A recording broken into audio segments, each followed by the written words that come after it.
My name's Kyle, I'm 41, and I've always prided myself on being the kind of dad who shows up. Not just physically, but emotionally, mentally, fully present. Maybe it's because I didn't get that growing up. My parents did their best, sure, but best is generous. When most of your childhood memories involve being compared to your siblings, like you're a car that came off the line with a few screws loose. My younger sister, Melissa, was always the golden one. My mom used to call her our little ray of sunshine, while I was more like the kid who didn't quite find his footing. But that's fine. I learned early on that praise isn't a currency I could count on, so I stopped chasing it. Instead, I poured everything into building a life I could be proud of, one that felt like mine, not one handed down with strings and guilt attached. I've been raising my daughter, Ivy, on my own since she was 10. Her mom, my ex-wife Amanda, left in a flurry of tears and dramatic exits after our marriage finally snapped under the weight of her restlessness. She wanted more. Not in the greedy way, just more. More adventure, more space, more everything I wasn't. We parted with bitter civility and split custody at first, but after a year, Amanda called and said she was moving across the country to start over, and that maybe Ivy should stay with me full-time until she settled. That was 5 years ago. She hasn't settled. She FaceTimes once every couple of months, sends postcards from wherever she's landed this time. But Ivy stopped waiting for her to come home a long time ago, and I swore I'd never make her feel like she was second best. Ivy's 16 now, and she's this strange, wonderful mix of fierce and gentle. She plays violin like it's a secret she's telling just to herself, and she has this dry sense of humor that catches people off guard. She's shy, but not quiet, if that makes sense. Like she's watching everything, filing it away before deciding whether it's worth her time. When she told me she was nominated for prom court this year, I saw a flash of surprise in her eyes, like maybe, just maybe, the world was starting to see her the way I always had. I'll admit, I got choked up. I know, it's just prom, but to her it was everything. Especially because the last few years haven't been easy socially. She's never been part of the loud crowd, the ones who post every Starbucks run and spend weekends rehearsing TikTok dances. And that was fine by her, until high school started turning into a popularity contest she never signed up for. Being nominated? That felt like a win for the underdogs. The dress she chose was a soft slate blue that made her eyes look like storm clouds right before a summer rain. I remember when we first saw it in the shop window. She didn't say anything, just stopped mid-step and stared at it like it had whispered her name. I watched her fingers hover over the fabric, hesitant, like she wasn't sure she deserved to even touch it. I asked if she wanted to try it on, and she just nodded, not meeting my eyes. It fit like it had been made for her. When she stepped out of the changing room, the silence between us was heavy with unspoken emotion. She smiled this small, unsure smile. "Is it too much?" she asked. And I shook my head. "No," I told her. "It's exactly enough." We bought it. I didn't care that it was a little over what I'd planned to spend. That look in her eyes, that confidence, that light, you don't put a price on that. Now, here's where the family part comes in. Melissa and I, well, we talk. Not often, not deeply, but enough to keep things from completely crumbling. She's got twin daughters, Bella and Lily, both 17, both cut from the same cloth as she is, sharp, ambitious, and painfully aware of how to climb every social ladder in sight. They've never been cruel to Ivy. Not directly, but their version of kindness is thin and transactional. Compliments with teeth. "Oh my God, Ivy, you're so brave for wearing your hair like that." That kind of thing. And I think Ivy always tried to ignore it. She never said much after family gatherings, just got quiet and curled up on the couch with her sketchpad, drawing for hours in silence. I figured if she wasn't complaining, maybe it wasn't that bad. That was my mistake. 2 weeks before prom, Melissa texted me, asking if the girls could stay the night at our place while she and her husband went to some wine-tasting weekend upstate. Ivy and I had plans, but I figured we could shift things around. "It'll be good for them to hang out," Melissa wrote. "Bond a little." I should have said no, but I still have that little voice in the back of my head, the one trained to keep the peace, to avoid waves. So I agreed. They arrived Friday evening, all lip gloss and giggles, dragging wheeled duffel bags behind them like they were checking into a hotel. Bella gave Ivy a once-over and said, "Cute socks," in that tone that means the opposite. Lily asked to see her prom dress. Ivy hesitated. "It's not really ready yet," she said. But Bella was already peeking into the garment bag hanging on the back of Ivy's door. "This," she said, pulling it halfway out. "It's nice. Kinda plain, though." Ivy stood frozen, lips pressed into a line. "I like it," she said quietly. And that was the end of that exchange, at least on the surface. That night, I went to bed early. Long week at work, and I trusted the girls to be civil. I shouldn't have, because what I'd find the next evening would shake something in me loose, something I hadn't even realized was still there.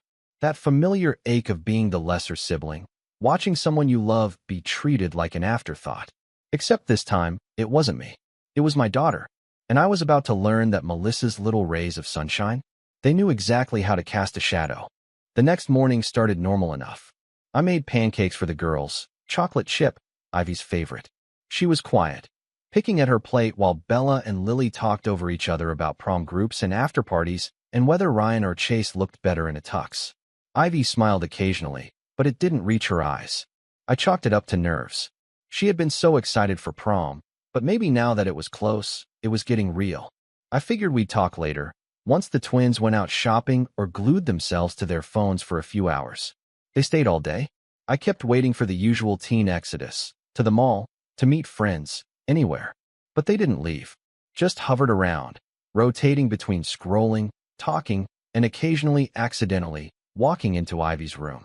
I could hear them, low murmurs that would go silent whenever I walked down the hallway. Once, I caught Bella closing Ivy's door behind her in a rush, eyes wide like she'd just been caught shoplifting. "Everything okay?" I asked, and she smiled too quickly. "Yeah, just helping her pick earrings." That didn't sit right, but I told myself to let it go. I didn't want to be the paranoid dad. That evening, Melissa came to pick them up. She floated through the door with the same air she always had, like she was in a hurry, but still managing to act like royalty being inconvenienced. "Thanks again for watching them," she said, not even looking up from her phone. "I'm so behind on everything. Planning prom photos, coordinating with other moms. It's like a full-time job." I smiled tightly. "They're 17. I'm sure they can pick their own flower arrangements." Melissa laughed, clearly thinking I was joking. Then she turned to Ivy. "You're going with that group from orchestra, right? That girl with the purple hair, and, what's her name, Joyce?" Ivy nodded. "Jocelyn, right? I thought it was so sweet of them to invite you," Melissa said, in that sugary tone that dripped with something else. Ivy didn't respond. Her eyes flicked to mine, and there was something there, an almost imperceptible tremble behind her calm. I should have pressed. I didn't. Sunday came and went. Ivy spent most of it in her room. I knocked once, asked if she wanted to go over any last-minute things for prom week. Hair appointment, rides, corsage, but she just said she had a headache. "I'm fine, Dad," she added, and that should have been my cue. Ivy doesn't dismiss like that. She's quiet. Yes, but never cold. Not with me. By Wednesday, I'd convinced myself she was just anxious. Her group had rented a limo, and she'd finally gotten the details from Jocelyn that morning. She showed me a photo of her heels, silver, delicate little things with thin straps that I was pretty sure would destroy her feet before she even hit the dance floor. But she was excited again. The light was back, just a little. I told myself everything was fine. Friday, the day before prom, was when everything cracked. I came home from work around 6, arms full of takeout because I knew she'd be too jittery to eat anything normal. I opened the front door, called out, "Ivy." I got Ty, but was met with silence. Odd. Her bedroom light was on, though, so I headed back there, kicking off my shoes in the hallway. And then I heard it. A small, broken sound, like a breath caught halfway between a sob and a gasp. I opened her door gently and saw her sitting on the floor in front of her open closet. The dress lay across her lap in pieces. Literal pieces. The satin bodice had been torn jaggedly at the seams. One strap was dangling by a thread. The skirt, once a flowing waterfall of pale blue, was slashed right down the center. Threads frayed. Fabric mutilated. It didn't look like an accident. This was violent. Ivy was holding one of the sleeves in her hands, her fingers trembling around the ripped edge like she was still trying to understand what she was looking at. "Ivy," I said softly. "What happened?" She looked up at me, eyes red and glassy. "I don't know," she whispered, but it sounded like a lie, not to deceive, but to protect. "I found it like this when I got home from school." I stepped closer, crouched down beside her. "Did someone come in here?" She didn't answer right away. Her jaw clenched. The zipper was caught last week. I took it to Nana's to see if she could fix it. Nana, my mom. Melissa had dropped off some things that day for the girls. I hadn't connected the dots. Ivy hadn't said anything because she didn't want to seem ungrateful. She said she'd drop it back off with Bella and Lily when they came to your place Friday, Ivy said, voice hollow. I stared at the shredded dress in my daughter's lap, the full weight of it settling like concrete in my chest. Did you say anything to her? She said she'd make sure they were careful with it. Her voice cracked. She even told me not to get too confident about prom court, that the twins would probably win. That was it. The tipping point. Something primal stirred in me. Not just anger, but this deep, burning rage I hadn't felt in years. The kind that doesn't explode, but simmers, focused and cold. My daughter, my gentle, quiet, brave daughter, had been targeted. Her confidence, her joy, ripped up and scattered like scraps on her bedroom floor. And my sister's girls? They weren't smirking toddlers anymore. They were old enough to know better. Old enough to plan this. I took a breath. Get your shoes on. She blinked. What? We're going to Nana's. Dad. No, I don't want to make a scene. Ivy, I said, meeting her eyes. You didn't ask for this. You didn't do anything wrong. You're not the one making a scene. She hesitated, then nodded. When we pulled into my parents' driveway, the sun was dipping below the trees. Melissa's car was already there. She must have swung by to pick up something. The universe had a cruel sense of timing. Ivy stayed close to my side as we walked up the porch. I rang the doorbell, my heart pounding. Not with nerves, just rage, kept carefully in check. My mother opened the door, surprised to see us. Kyle. Ivy. What a surprise. We need to talk, I said. Her smile faltered. Of course. Come in. The moment we stepped inside, I heard Bella and Lily laughing from the kitchen. My hands clenched at my sides. I led Ivy to the living room, then turned to my mom. Where's the dress? She blinked. Excuse me. Ivy's prom dress. The one you gave to the twins to bring over. She paused, visibly uncomfortable. Melissa said she'd make sure they were careful. She never got it in one piece, I said, keeping my voice level. It was torn to shreds. Deliberately. My mother's face went pale. I'm sure it was an accident. It wasn't. Behind us, the twins appeared in the doorway. They saw Ivy, then me, then the look on my face. Bella's expression didn't change. Lily looked a little nervous, but neither said a word. You girls want to explain? I asked, turning to them. Bella shrugged. It was just a joke. Ivy inhaled sharply beside me. Lily added, we didn't think she'd freak out. She shouldn't be the prettiest anyway, Bella muttered under her breath. It's not fair. That was it. The silence that followed was thick, suffocating. My mother opened her mouth, but no words came.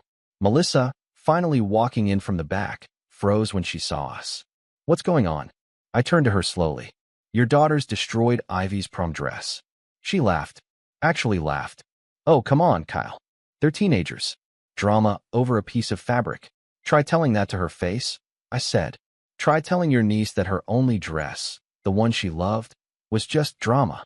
Melissa rolled her eyes. Maybe if she had thicker skin. Ivy stepped forward, voice barely above a whisper. Why do you hate me so much? The room fell silent again. My mother looked down. Melissa crossed her arms. And the twins? They didn't say a word. No apology. No remorse. Just smirks. That's when I took Ivy's hand. We're done here. Kyle, wait. My mom called out as we turned toward the door. I didn't. Ivy was shaking. Whether from anger or heartbreak or both, I couldn't tell. We got back into the car, and for a while, we just sat there. Then my phone rang. It was my mother. I let it go to voicemail. Then Melissa. Ignored. And then, 20 minutes later, another call, from Mom again. This time I answered, because her text beforehand read only one thing. Please don't tell the school, they'll expel them. I answered. She was crying. Kyle, she said. Please, please, they made a mistake. They're sorry, they didn't mean it. You can't report this. If the school finds out, they're off prom court, they could be expelled. I didn't say anything. I just looked over at Ivy, who was staring out the window, her fingers tracing the hem of her hoodie like she was trying to hold herself together. My mom kept talking, desperate, begging, and that's when something inside me snapped into place. A decision, not made in anger, but in clarity, because this wasn't just about a dress. It wasn't even about prom. This was about the way my daughter had been dismissed, minimized, made to feel like less, by a family that should have protected her. So I ended the call with a single sentence. But I won't tell you what I said. Not yet. Because what happened next? That's where the real story begins. The days that followed weren't quiet, but they were hollow. Saturday morning came, prom day. I woke up early, not because I had plans, but because sleep had become impossible. You know that weird sort of adrenaline hangover you get after a confrontation? When you've already yelled, already slammed the metaphorical door, but your body's still vibrating like it missed the memo that it's over. That was me. Ivy hadn't mentioned prom again. Not once. She didn't cry. She didn't rage. She just folded in on herself. Moved like she was wading through thick fog. I watched her eat cereal with a blank expression, the spoon barely clinking against the bowl. It was the kind of quiet that scared me more than any screaming ever could. When I asked if she wanted to go dress shopping, just to see what we could find, she shook her head. It's not worth it, she said. It's just one night. But it's your night. She looked up at me, and the sadness in her face was so heavy it nearly knocked the breath out of me. Not anymore. Ivy spent most of the day in her room with the door half shut. Not closed, just ajar. Like she didn't want to fully disappear, but didn't want to be seen either. I gave her space. But the guilt tore at me. I should have never let those girls stay over. I should have protected her better. Should have said no to my sister. Should have read the signs earlier. Should have. Could have. Didn't. Around 6 p.m., the exact time Ivy was supposed to be taking photos with her group in the park, I knocked gently. She didn't answer. I opened the door slowly and saw her sitting on her bed, still in her hoodie and sweatpants, scrolling through photos her friends had posted. The limo. The corsages.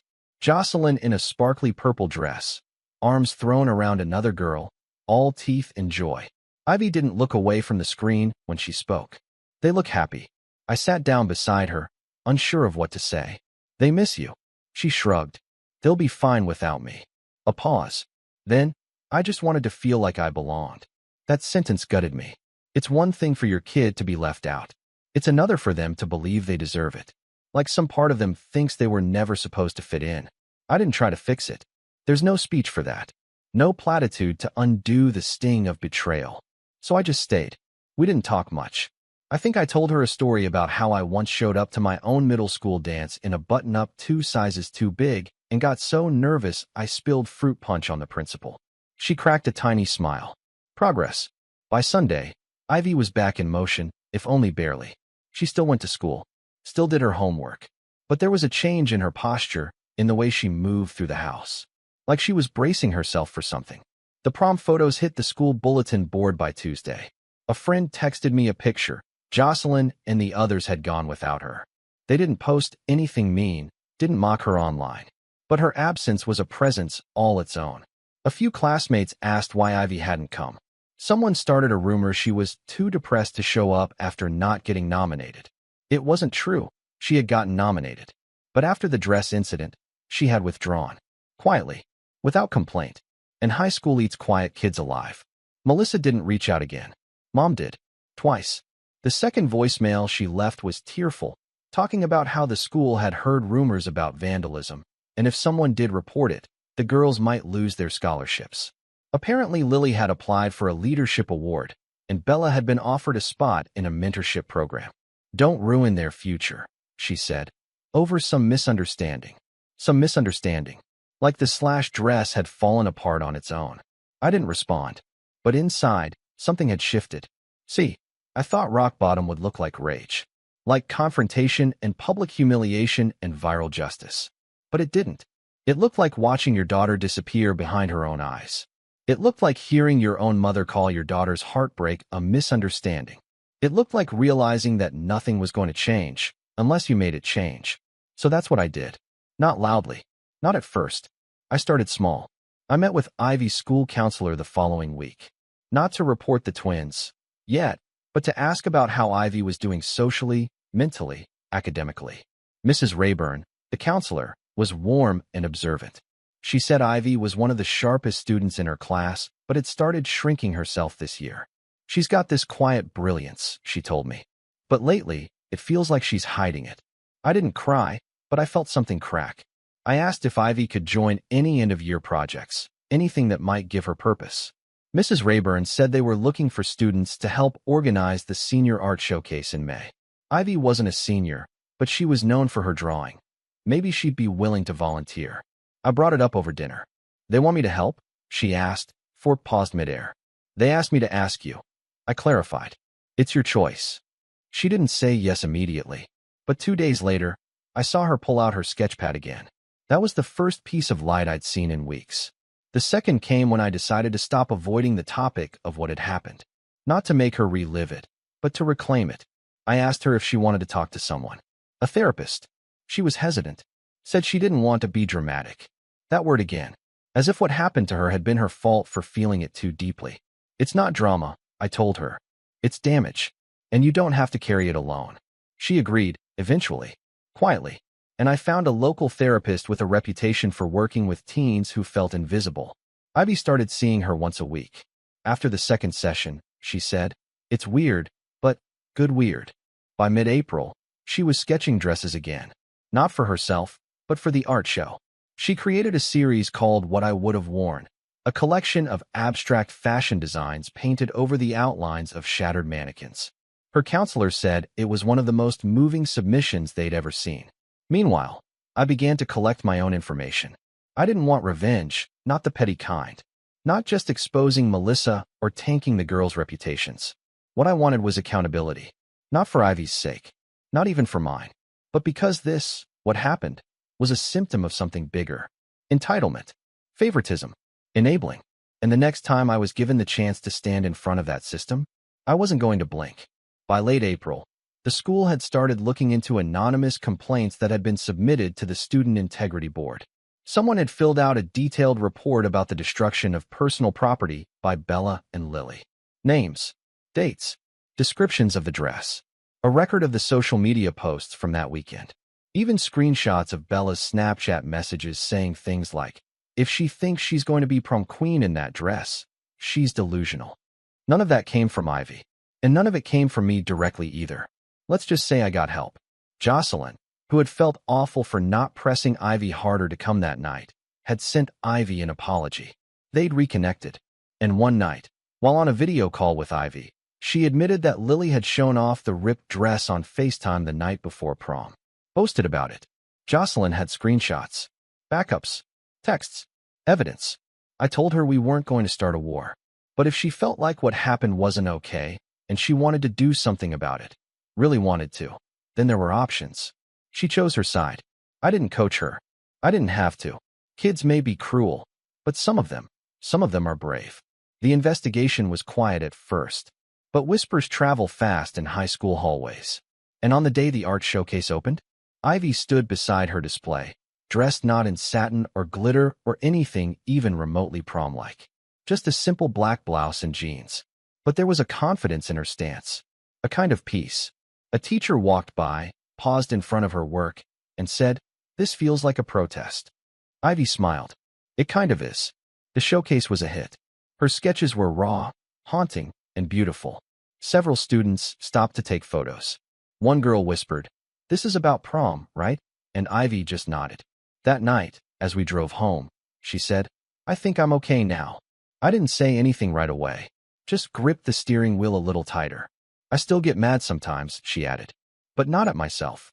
I looked at her, at this kid who had been broken and rebuilt herself piece by piece without ever raising her voice. "You shouldn't have had to go through any of it," I said. She shrugged. "Maybe not, but I did. And now I know how strong I am." There it was. Not closure, but something close to it. Something steady. Still, one thing lingered in the air. Justice. Not revenge, but justice. And that was coming. Because a few days later, Ivy got called into the guidance office. And what she learned there?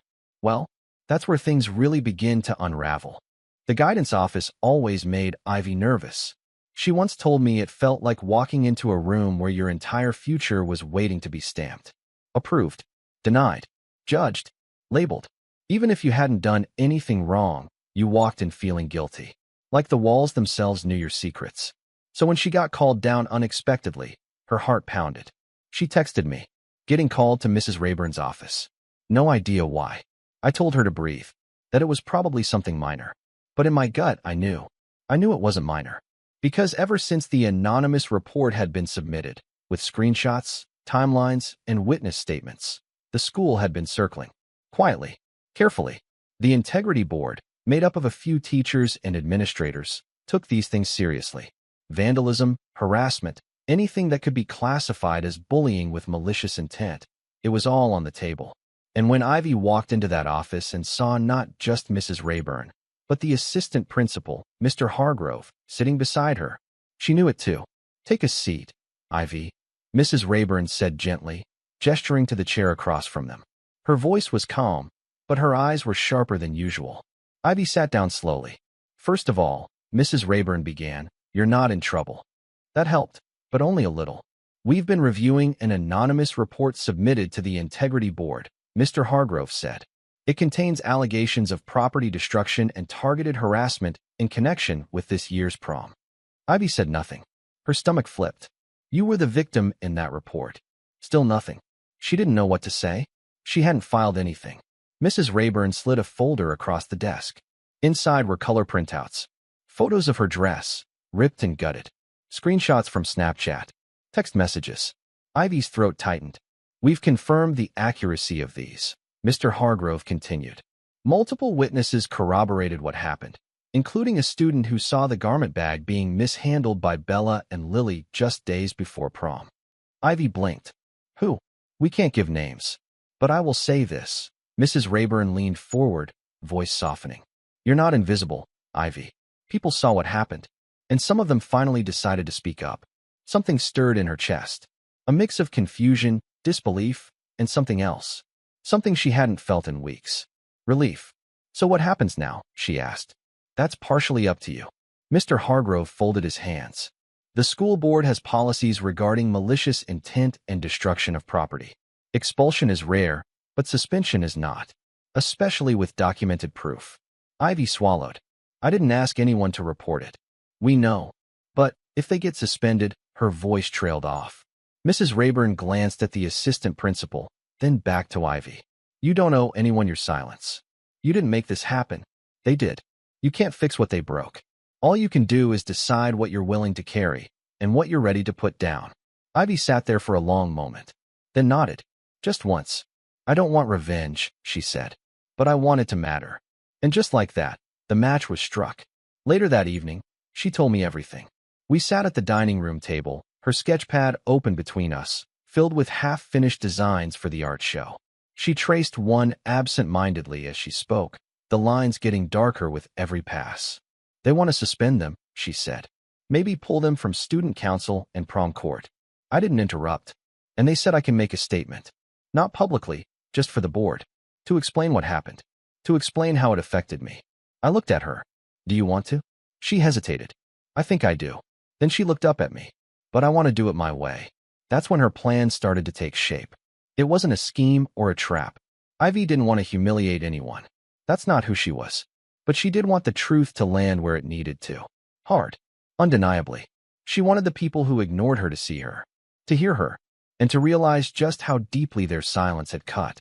She spent the next few nights writing a statement, draft after draft, each one clearer, stronger, more vulnerable. She wasn't just recounting facts. She was opening a vein, not for pity, but for power. "I don't want to tell them what Bella and Lily did," she told me one night, tapping her pen against the table. "I want to tell them what it felt like." She read me the first paragraph. "When I walked into my room and saw the dress ripped apart, I didn't scream. I didn't cry. I sat down and stared at it for 30 minutes before I even moved. Because somewhere deep down, I thought maybe I deserved it. Maybe I had gotten too happy, too hopeful. And that's the part that hurts more than the dress. That I believed them. I had to excuse myself for a moment. Told her I needed to check on the laundry. But in reality, I just stood in the hallway for a minute, pressing my fingers into my eyes until the tears backed off. She submitted the statement the next morning. And that would have been enough. But then something unexpected happened. One of the senior teachers, Ms. Galvez, Ivy's English lit mentor, asked if she'd be willing to read part of it aloud during the senior showcase assembly. They were doing a segment on student voices, and Ivy's statement had moved several staff members to tears. At first, she said no. But then, a few hours later, she changed her mind. I want to do it, she told me. You sure? She nodded. It won't be just for them. It'll be for me. The school approved it. And suddenly, there was a spotlight waiting for Ivy, a real one, on stage, in front of her classmates, her teachers, and most importantly, the very people who had tried to dim her. While she rehearsed her speech, I began laying a few quiet foundations of my own. Because this wasn't just Ivy's story anymore. It was mine, too. See, I'd spent years being the lesser sibling, the disappointment.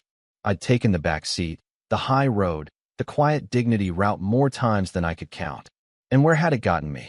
A mother who begged for silence, not justice. A sister who taught her daughters that cruelty was a form of dominance. And a daughter who nearly lost her sense of worth because no one in the family thought she'd fight back. I wasn't going to be quiet anymore. I began compiling everything. A timeline. A folder of texts Melissa had sent. Her deflection. Her dismissal. I made a point to speak to the school's parent board anonymously. Melissa was on it. And I knew they'd be interested to learn about the kind of parenting she actually condoned. I didn't smear. I didn't lie. I just told the truth. Pointed. Measured. Undeniable. I also reached out to a local community arts center, the same one where Ivy used to take Saturday morning sketching classes. I told them about her prom project, about the What I Would Have Worn series, about how it resonated. They offered her a spot in their summer youth showcase. I don't have to compete for it, she asked when I told her. No, I said, you already earned it. But the biggest move came when the school asked if I wanted to sit on a panel discussion about bullying and student mental health for their annual parents' forum. Apparently, my name had come up after several teachers mentioned how involved I'd been in supporting Ivy. And that was my moment. To speak. To show up. Not just for Ivy, but for every kid like her. For every parent who had stayed silent to keep the peace. The week of the assembly arrived with a strange calm. Ivy was nervous, but ready. She practiced in front of the mirror, then in front of me, then, finally, on the stage at rehearsal. Each time, her voice got a little steadier. Each word cut a little deeper. And on the night of the showcase, the auditorium was packed. Students, parents, teachers, staff. Bella and Lily sat in the third row with Melissa. Ivy stood backstage, holding her speech in both hands. I'm not scared, she whispered. I know, I said. But it's okay if you are. She turned, met my eyes. Not anymore. And then they called her name.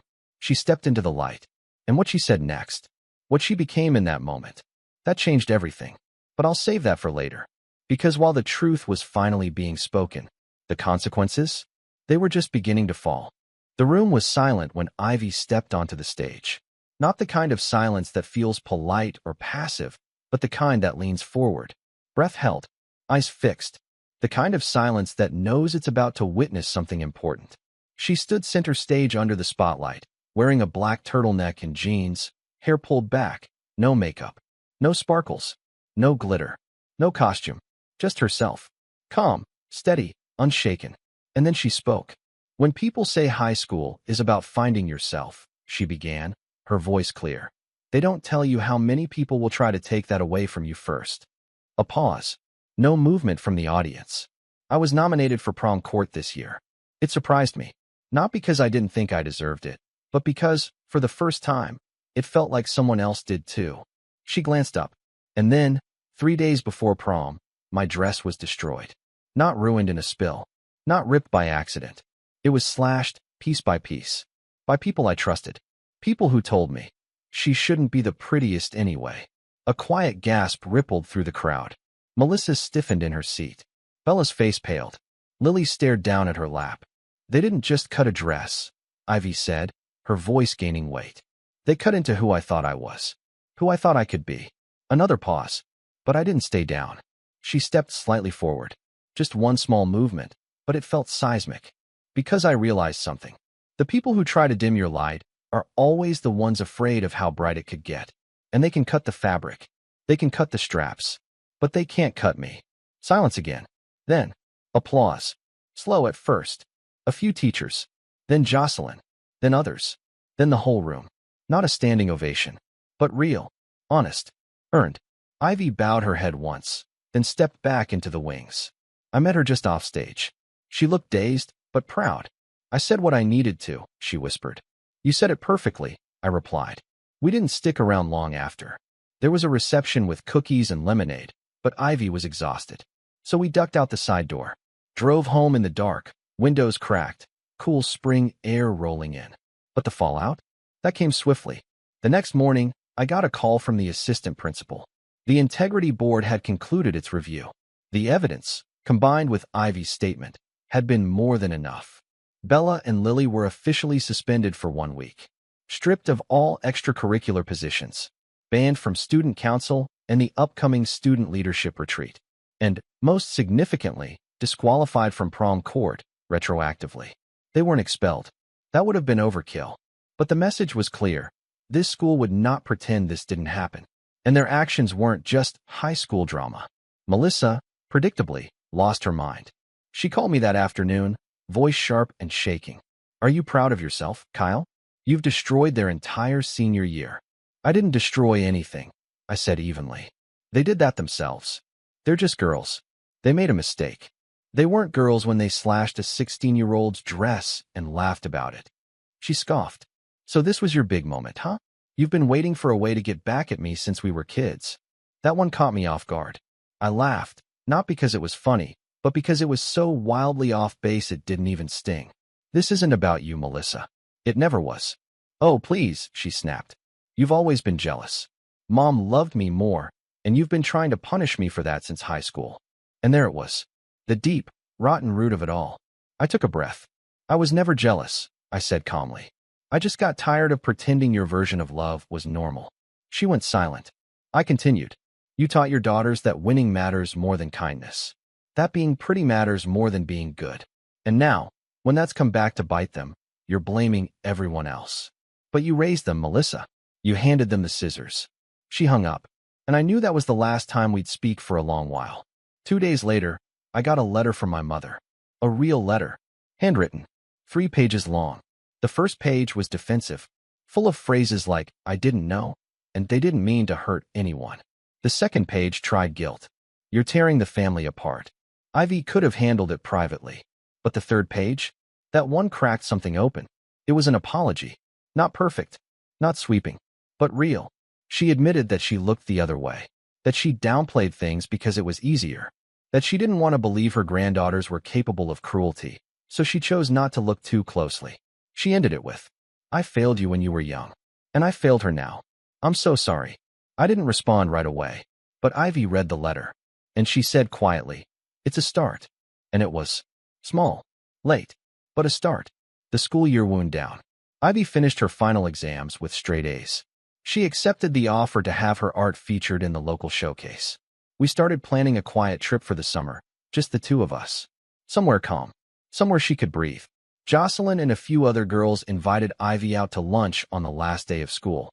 They laughed, took new pictures, not the ones where Ivy's the blurry friend in the background. These had her front and center, chin lifted, eyes bright. As for Bella and Lily, they returned to school after their suspension and kept their heads low. They avoided Ivy entirely. No apology, no confrontation, just silence. But they were no longer admired, no longer untouchable. People saw them differently now, because truth, once spoken, has a way of sticking. At the art showcase that summer, a woman approached Ivy after the event. She said she worked at a local nonprofit that offered summer internships to high school students interested in design and advocacy. She'd seen Ivy's collection, what I would have worn. She said it moved her. "You have something to say," she told Ivy, "and the world needs to hear it." Ivy looked at me, wide-eyed. "I'll think about it," she said, and I knew she would. Because the girl who sat silent on her floor, holding a torn dress in her lap, was gone. In her place stood someone taller. Not in height, in presence. A girl who had been broken and rebuilt herself stronger, sharper, smarter. And I was no longer just the dad trying to make up for his past. I was the man who finally stood up and said, "Enough." We left that night under a sky full of stars. No fanfare, no fireworks, just peace. And as we drove home, Ivy rested her head against the window and whispered something I'll never forget. "They tried to take my night away, Dad, but I got my voice instead, and that was so much better."